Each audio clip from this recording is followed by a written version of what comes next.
Hello, रास्ते के बीच गाड़ियां लगाकर गप्पे मार रहे हो, हटाओ।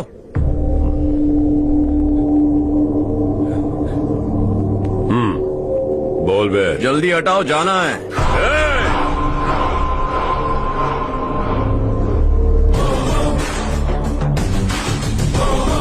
तू यहाँ कैसे बे? भाई भाई यही है वो, यही है। हमेशा लड़ते झगड़ते रहोगे क्या? कोई और काम नहीं है? यही दिल्ली गया था भाई, हमारी पिटाई इसी ने की। ये वही है भाई।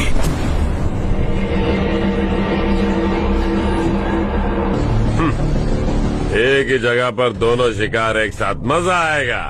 तो तू है मिनिस्टर का बेटा। दिल्ली जाकर तेरे बाप को समझाने की कोशिश की थी मैंने, फिर भी उसने इन गधों को भेजा। इन्हें भी एक बार समझाया था, पर लगता है एक एक को सेपरेटली समझाना पड़ेगा। कुछ जरूरी काम से मुझे गांव जाना है। इज्जत से अपनी अपनी गाड़ियां हटा लो। गाड़ी छोड़, तुझे इस दुनिया से हटाऊंगा। बस में सब रुके हुए हैं, तुम सबको जल्दी निपटाना पड़ेगा। आ जाओ आ जाओ आ जाओ आ जाओ आ जाओ।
अपने बाप को समझा दे, वरना उसका भी यही हाल करूंगा।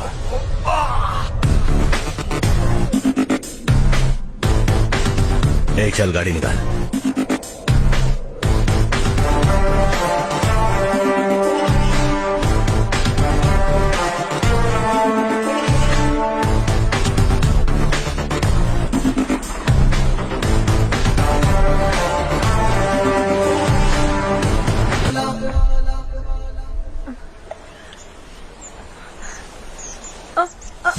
अरे बेटा, क्या हुआ?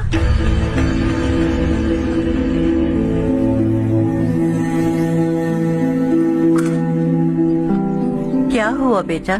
चक्कर आकर गिर गई थी, तो इस लड़के ने आकर मेरी मदद की है। बहुत बहुत शुक्रिया। इतनी दूर पानी लाने के लिए घर का कोई आदमी क्यों नहीं जाता? इस घर का इकलौता मर्द मैं ही हूँ साहब। मेरा एक बेटा फौज में शहीद हो गया। सरकार की तरफ से जो पैसे मिले उससे ये जमीन खरीदी हमने। अब इसी से हमारी गुजर बसर होती है। इन हालातों में जीना बहुत मुश्किल है साहब।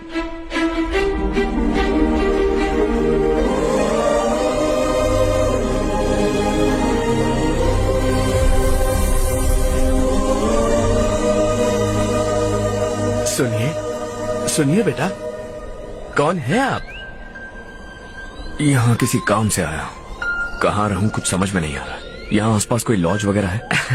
ऐसे इलाके में तुम्हें लॉज कहाँ मिलेगा बेटा। इस गांव में नारायण राव नाम का एक आदमी रहता है। बड़ा ही नेक दिल आदमी है। बाहर से जो आता है वो उसे अपने घर में रख लेता है। मैं तुम्हें वहाँ ले चलता हूँ बेटा। सुनो, ये 2 बोरियां उस तरफ और 2 बोरियां इस तरफ रख दो। हाँ ठीक है। सुबह राजू का फोन आया था, लड़के वालों को दिखाने के लिए बिटिया की कुछ तस्वीरें चाहिए। वहाँ अच्छे रिश्ते मिल सकते हैं। पर मुझे तो आज खेतों में दवाई डालने जाना है। हाँ हाँ, जैसे तुम्हारा बहुत बड़ा खेत है, तुम्हारे खेतों में सोना उगता है क्या? तुम अपनी ये बकवास बंद करोगी? देखो मेरी बात सुनो, खेत का काम मैं संभाल लूंगा, तुम बच्ची को लेकर आराम से शहर जाओ। नारायण राव, ये लड़का गांव में कुछ काम से आया था, जगह ना मिलने पर मंदिर के बाहर सो गया था। ये नारायण राव जी हैं। तुम कौन हो बेटा और इस गांव में क्या काम है? मेरा नाम हर्षवर्धन है। मैं कुछ गाँव पर रिसर्च कर रहा हूँ। कुछ दिन यहीं रहकर इस गाँव के बारे में जानना चाहता हूँ। यहाँ बस खंडर है और वही घिसे पिटे लोग, इसके अलावा तुम्हें कुछ नहीं मिलेगा। तुम जैसे लोगों के रहने के लिए इस गांव में सुविधाएं नहीं है बेटा। अगर तुम चाहो तो हमारे साथ रह सकते हो। सुना है इस घर में कोई नहीं रहता, अगर दिक्कत ना हो तो मैं यहीं रह जाऊँ। उस घर की सफाई सालों से नहीं हुई है, तुम वहाँ नहीं रह पाओगे, तुम यहीं रहो बेटा। वहाँ रहूंगा तो अच्छा होगा। देखो घर की सफाई करवा दो और इन्हें जो चाहिए वो दे। ठीक है भैया। जाओ बेटा जाओ। सुनो बेटा, खाने के लिए हमारे घर आ जाना। जैसा आप कहें। चलिए।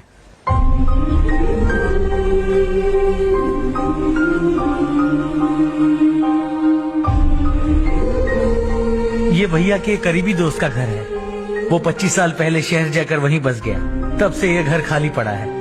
आप उस कमरे में रह सकते हैं। अगर कुछ भी चाहिए हो तो मुझे बता देना। जी जरूर। हाँ, हमारा एक दूर का रिश्तेदार है, वो नालायक है और यहीं रहता है। अगर आपको थोड़ा भी तंग किया तो आकर मुझे बता देना। चलिए चलता हूँ। ओह अच्छा, तो तुम मेरे साथ इस घर को शेयर करने वाले हो। आई एम राजा रत्नम। उन्होंने तो कुछ और ही कहा था। मैं अच्छी तरह से जानता हूँ कि उन्होंने मेरे बारे में क्या कहा होगा। जानते हो मैं क्या काम करता हूँ? आप ही बताइए, क्या काम करते हैं? जीने के लिए काम करना जरूरी है क्या? मैंने तो ऐसे ही पूछा। हाँ। फैमिली नहीं है? फैमिली नहीं तो क्या बेकार हूँ मैं? नालायक बोलकर इज्जत का कचरा कर दिया, पहले जाकर उससे निपटता हूँ।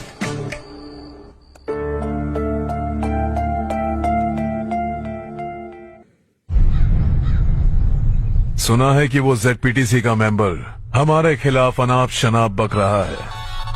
मुहूर्त देखकर अपने पेड़ों के बीच घसीट कर लाना उसे। हाँ बोलिए भैया। हमारी पॉलिटिकल सिचुएशन बिल्कुल भी ठीक नहीं है। हमारी वजह से जिले में बहुत सारी दिक्कतें आ रही है, जिससे हाई कमांड भी मुझसे नाराज है। अगर ऐसा ही चलता रहा तो मेरी कुर्सी मुझसे छिन जाएगी। अगले चुनाव में भी कोई उम्मीद नजर नहीं आती। इस हालात को सुधारने के लिए हमें कोई न कोई नेक काम करना ही होगा, समझे? नेक काम करने की कोई जरूरत नहीं है भैया, कोई क्या उखाड़ लेगा। हाँ, ऐसे टाइम पर रिस्क नहीं लेते। अब लगता है मुझे ही कुछ करना होगा। भाई साहब बौखला गए, कुछ करने के लिए कह रहे हैं। नहीं करूंगा, जो भी होगा देख लेंगे। आने वाले 1 महीने के अंदर गर्मी और बढ़ जाएगी और मुझे तो बिल्कुल नहीं लगता कि स्कूल की मरम्मत तब तक हो पाएगी। मुझे भी ऐसा ही लग रहा है भाईजान। हमारे गांव के साथ साथ हमने आसपास के गांव से भी चंदा इकट्ठा किया है, शायद उससे कुछ मदद मिल जाए। बगल के गांव में गेहूं का गोदाम खाली है भैया, उन्हें पूछकर इस साल बच्चों की पढ़ाई वहीं करवाएं तो कैसा रहेगा? स्कूल की नई बिल्डिंग बनाने के लिए कितना खर्चा होगा? हमें पैसे नहीं चाहिए बेटा।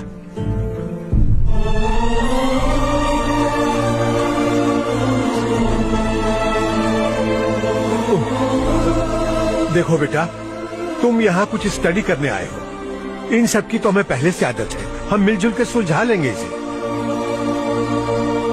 अगर एक इंसान दूसरे इंसान की मदद न करे तो एक ही समाज में रहने का क्या मतलब है? मैं जानता हूं बच्चों को पढ़ने में तकलीफ हो रही है, ये लीजिए।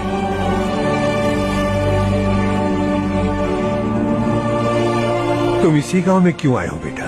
कोई खास गांव नहीं सोचा था, बस कोई छोटा गांव ढूंढ रहा था। मेरा एक दोस्त है रमेश, शायद आपका रिश्तेदार है, उसने ये गांव बताया तो मैं आ गया।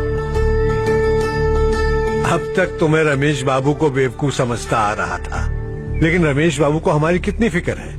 उसे फोन करो और कहो कि जल्दी गांव आ जाए। ठीक है भैया। उसे देखे बहुत दिन हो गए हैं ना। क्या करूं, मेरे बिना वहाँ एक भी काम नहीं होता है। तुम ठीक तो हो ना रमेश बेटा? हाँ आंटी जी। मम्मी पापा ठीक है ना? हाँ जी ठीक है, मेरे होते हुए उन्हें तकलीफ हो भी नहीं सकती। उनका होनहार बेटा जो हूँ। वो सब तो ठीक है, तू अपना बता।